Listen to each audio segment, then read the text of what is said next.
I've always enjoyed the opportunity to come talk with your group, and in many respects, I hold the Farm Bureau out as a good role model for the way we need to think about things in our state. And one illustration is about thinking about things more strategically. Because too often in government, it's been too much short-term thinking, or thinking about a single issue and just addressing that, rather than thinking about the big picture and about how we're all in this together as Michiganders. So one of the key things to do is to be more strategic, because that'll help us move from the old divisive attitude we've had too often in the state to that attitude of looking for the common ground and how we win together. And actually I brought one of the illustrations, because Farm Bureau taught me this. When I was talking about different groups through the campaign over the last couple of years, different groups would present their ideas to me.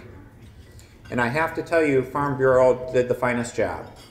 And the reason I say that is no one else has a booklet like this with your hard work where you go through and actually put the issues out in a very thoughtful, complete fashion and present what the issues really are and what needs to be addressed. And that's the same approach we're trying to take to the governance of Michigan. And so the next one I would mention as an illustration of that is the bridge. Because too often people talk about it as the bridge, and I appreciate your support in that effort. But when I look at it, it's more than just simply a structure. It's about international trade. It's about how we build partnerships with our neighbors in Canada. And it's not about just one bridge, it's about all our crossings. About how do we make them all better? And how do we make them all more successful? And create that trend of growth, because as you know, there's a huge opportunity in exporting here. We should be so proud of our state. We have the second most diverse agricultural state in the nation.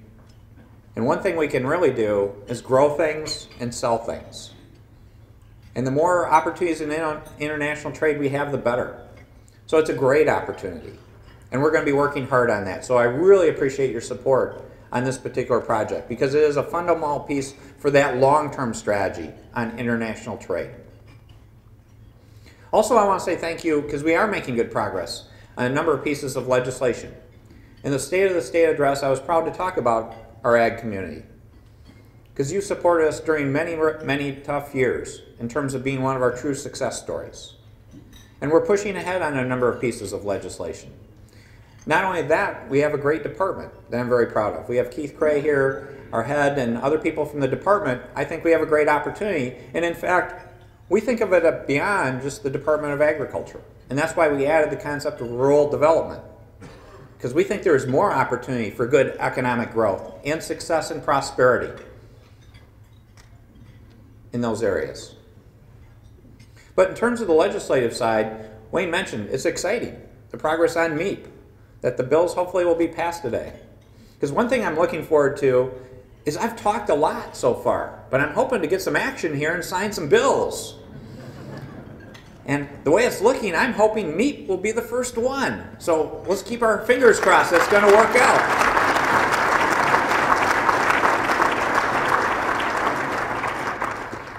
I wondered if that's why I got that nice Farm Bureau pen down on by my plate today. I just got volunteered some more pens if we have the opportunity. The other thing is we're looking at how to broaden the base in other ways. So one of the other pieces we asked for in the State of the State was the 21st Century Jobs Fund, in terms of having agriculture and agribusiness the opportunity to participate in that. And I believe that will happen also. So we have some very good things coming along the path.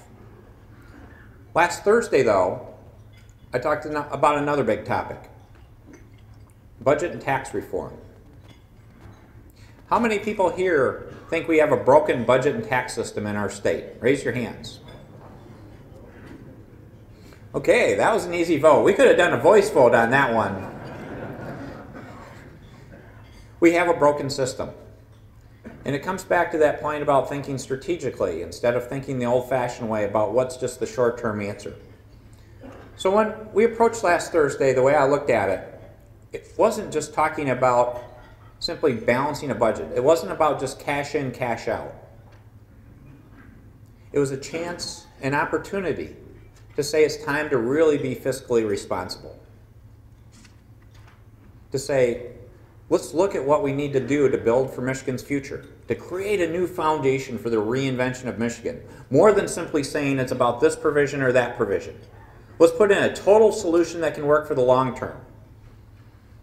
And what were some of the guiding principles of looking at that total solution? Number one is no net tax increases. We have enough tax burden on our citizens in the state. We are going through tough times still. The second piece that's part of that premise is the cost of government is still too high. I believe we can be more efficient as to how we run ourselves in government. Now, the next principle I looked at was the need for tax reform. And the driving principles we need out of a tax system is, one, how do we create jobs? And then secondly, how can we make sure we're being simple, fair, and efficient? Treating people equally in the right way, in an open, transparent fashion where all the cards are on the table. And that's part of getting rid of the Michigan business tax and replacing it with the 6% corporate net income tax. It meets those goals.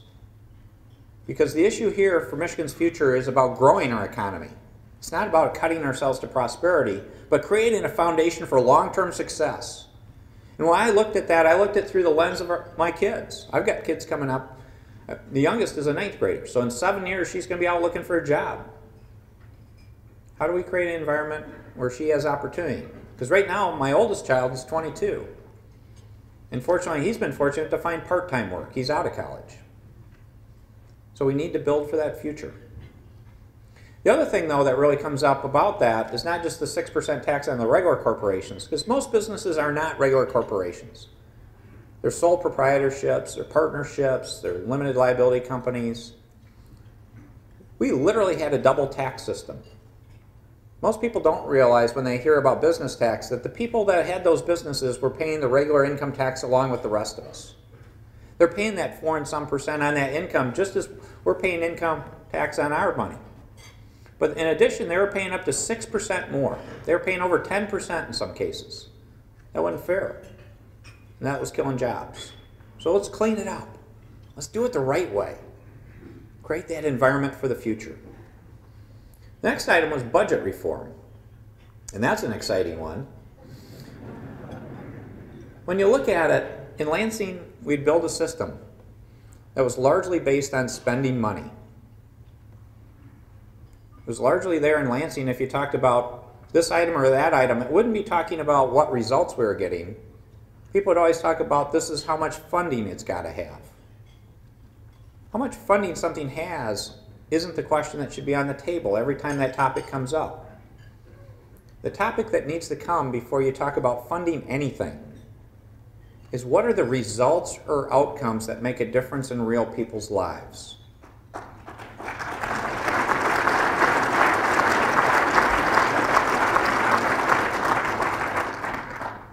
And that's what we focus on first. I've literally told people, do not walk in my office and ask for funding. You're open to walk in my office and say, this is what we need to do to help people or put a good program in place to improve our state, all our citizens in our state. And then we can ultimately talk about funding, but that's not the first question.